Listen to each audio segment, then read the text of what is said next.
Good morning student, how are you. अपेक्षा करता हूँ कि आप लोग कुशल होंगे। तो पिछले वीडियो में मैं आपको शिक्षण कौशल के माध्यम से मैंने शिक्षण करवाया था, आपको बताया था। आज मैं फिर पुनः शिक्षण कौशल के महत्वपूर्ण कौशलों में उद्दीपन कौशल के साथ उपस्थित हुआ हूँ और आप ध्यानपूर्वक सुनेंगे। तो छात्रों, जब हम शिक्षण कर रहे होते हैं तो उसमें एक महत्वपूर्ण कौशल होता है उद्दीपन परिवर्तन कौशल।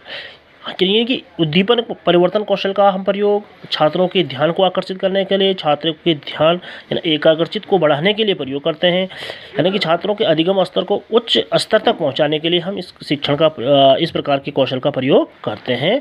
तो इस प्रकार के कौशल का विकास छात्र अध्यापकों में प्रशिक्षण महाविद्यालयों के द्वारा करवाया जाता है। तो सबसे पहले वो जानते हैं कि उद्दीपन परिवर्तन कौशल किसे कहते हैं।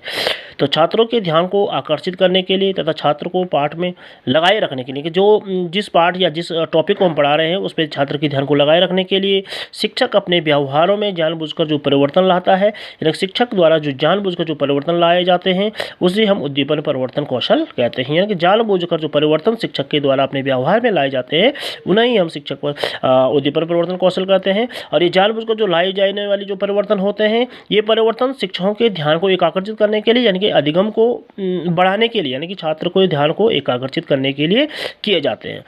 कक्षा में पढ़ाते समय शिक्षक को एक स्थान पर खड़े न होकर आवश्यकता अनुसार शरीर संचालन यानी कि शरीर का मूवमेंट करते रहना चाहिए। यानी कि कतिपय देखा कि शिक्षक एक स्थान पर खड़े हो जाते हैं, लेकिन आवश्यकता इस बात की होती है शिक्षण करते समय कि हम एक कक्षा में खड़े होने की बजाय अपने शरीर का संचालन करें। कभी छात्रों के पास जाएं, दाएं बाएं और घूमते रहें, करते रहना चाहिए तथा अपने हाव भाव तथा स्वर में उतार चढ़ाव लाते रहना चाहिए। तथा यदि हम स्पष्टीकरण दे रहे हैं, व्याख्यान दे रहे हैं, कोई परिभाषा बता रहे हैं, कोई नियम बता रहे हैं, तो अपने आवश्यकता अनुसार अपने स्वरों में उतार तथा चढ़ाव भी करना चाहिए, जिसको कि फोकसिंग कहते हैं हम, यानी कि छात्र के ध्यान को फोकसिंग करना।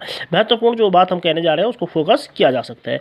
तो इसके जो महत्वपूर्ण घटक है, शरीर का संचालन करना। सबसे पहली बात होगी शरीर का क्या होना चाहिए, मूवमेंट होना चाहिए, शरीर का संचालन होना चाहिए। हाव भाव, मुख मुद्रा, आंखों हाथों के संकेत होने चाहिए। इस हाथों के संकेत शाब्दिक हो सकते हैं, अशाब्दिक हो सकते हैं।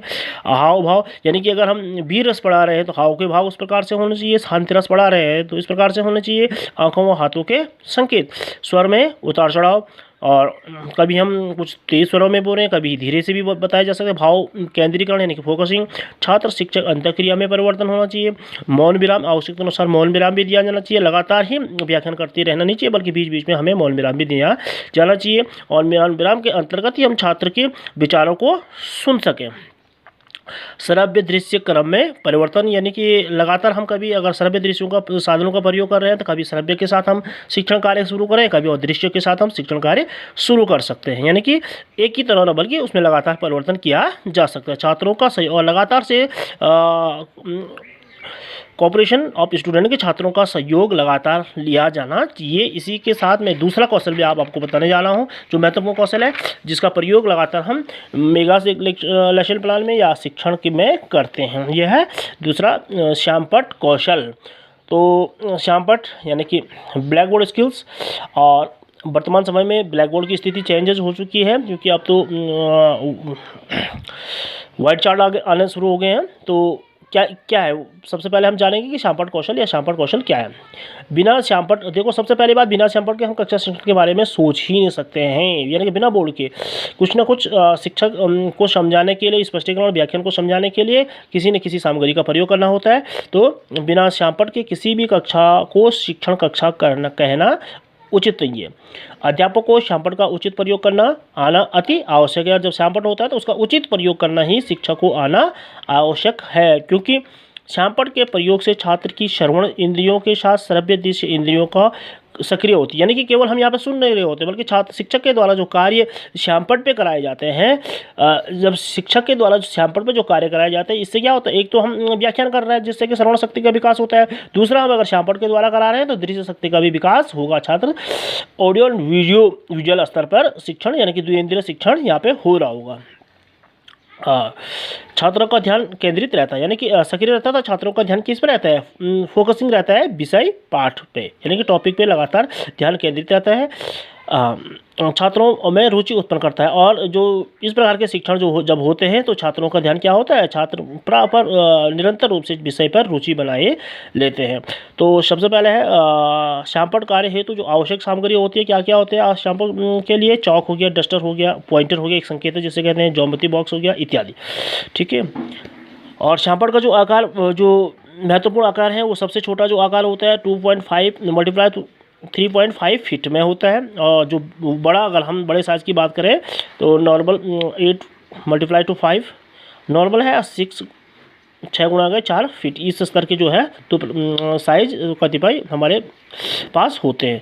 इसके प्रकार जो होते हैं, दीवार पर जुड़े हुए होते हैं। एक श्यामपट्ट वो होता है कि जो दीवार पर जुड़ा होता है, स्टैंड पर कसे हुए, कुछ एक प्रकार का जो होता है जो अपने स्टैंड पे टका हुआ होता है।